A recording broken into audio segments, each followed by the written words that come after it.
دوستوں، میرا ایک سبسکرائبر عدنان بلوچ جو کہ لیاری میں رہتا ہے، اس نے مجھے بتایا کہ میوہ شاہ قبرستان میں ایک ایسی جگہ بھی ہے جہاں یہودیوں کی قبریں ہیں، اور اس جگہ میں اکثر بہت سے پراسرار واقعات ہوتے رہتے ہیں۔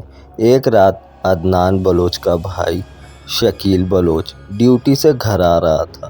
جبھی وہ سوچتا ہے کہ آج میوہ شاہ قبرستان کے اندر سے نکل جاتا ہوں، شارٹ پڑے گا۔ وہ قبرستان میں انٹر کرتا ہے۔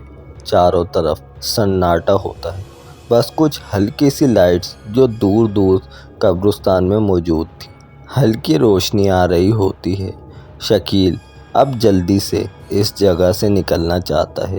وہ اسپیڈ میں اپنی بائک کو بھگاتا ہوا اس جگہ پہنچ جاتا ہے جہاں یہودیوں کی قبریں آج بھی موجود ہیں کہ اچانک شکیل کی بائک ایک جھٹکے سے وہاں بند ہو جاتی ہے۔ وہ کافی کوشش کرتا ہے مگر وہ بائک اسٹارٹ نہیں ہوتی۔ آس پاس بھی کوئی نہیں کہ جس سے ہیلپ لی جائے۔ شکیل پیدل بائک کو لے کر چلنے لگتا ہے کہ جبھی دور سے اسے ایک بوڑھا آدمی اپنی طرف آتا ہوا دکھائی دیتا ہے۔ وہ یہ سوچ ہی رہا ہوتا ہے کہ یہاں اتنی رات کو اتنے خوفناک قبرستان میں کیا کر رہے ہیں۔ وہ بوڑھا آدمی اچانک ہاتھ میں لالٹین لیے اس کے سامنے کھڑا ہوتا ہے۔ شکیل بلوچ ان سے پوچھتا ہے، سب خیریت ہے؟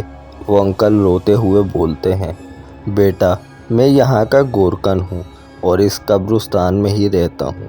وہ اس طرف میری جھوپڑی ہے۔ میرا بیٹا بہت بیمار ہے، میری مدد کرو، اسے ہاسپٹل تک لے کے جانا ہے۔ شکیل جذبات میں آ کر سب بھول جاتا ہے کہ یہاں ایسے واقعات ہر کچھ دن میں ہوتے رہتے ہیں، اور وہ اس بوڑھے آدمی کے ساتھ چل دیتا ہے۔ سامنے ایک جھوپڑی ہوتی ہے۔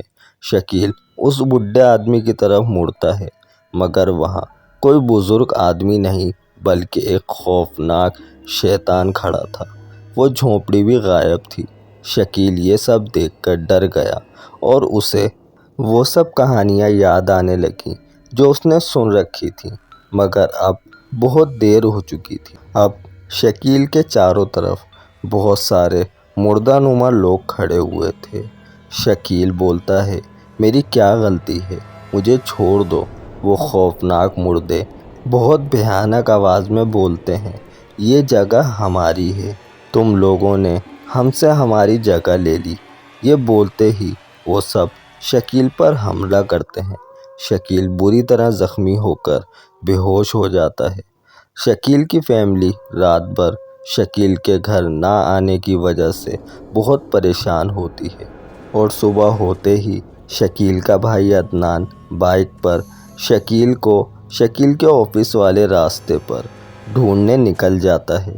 2-3 بار اس راستے پر چکر لگاتا ہے مگر شکیل ان کو کہیں نہیں ملتا۔ اس کے دوستوں سے بھی معلوم کرتے ہیں مگر شکیل کا کچھ پتہ نہیں چلتا۔ جبھی عدنان سے اس کے والد کہتے ہیں، کہیں شکیل وہ قبرستان والے راستے پر تو نہیں۔ عدنان فوراً اپنے والد کو لے کر قبرستان کی طرف جاتا ہے۔ وہاں شکیل کی بائک تو تھی مگر شکیل کا کچھ پتہ نہیں تھا۔ کافی ڈھونڈنے کے بعد قبرستان کے آخری حصے میں شکیل بے ہوش پڑا ملتا ہے۔ وہ شدید زخمی تھا۔ عدنان اسے لے کر ہاسپٹل جاتا ہے۔ جبھی شکیل کو تھوڑا بہت ہوش آتا ہے اور شکیل اپنے ساتھ رات میں ہونے والا واقعہ بتاتا ہے اور سختی سے منع کرتا ہے کہ رات میں کبھی اس جگہ مت جانا۔ یہ کہہ کر اس کا انتقال ہو جاتا ہے۔ اس واقعے کے بعد ہم میوہ شاہ قبرستان کے اس حصے میں کبھی نہیں جاتے اور دوسروں کو بھی ہمیشہ وہاں جانے سے منع کرتے ہیں۔ کیا معلوم وہ روحیں اور کتنے لوگوں کی جان لیں گی اور آخر ان کا یہ انتقام کب ختم ہوگا۔ آپ لوگوں کو ویڈیو کیسی لگی ضرور بتائیں۔ ویڈیو اچھی لگے تو ویڈیو کو لائک اور چینل کو سبسکرائب ضرور کریں۔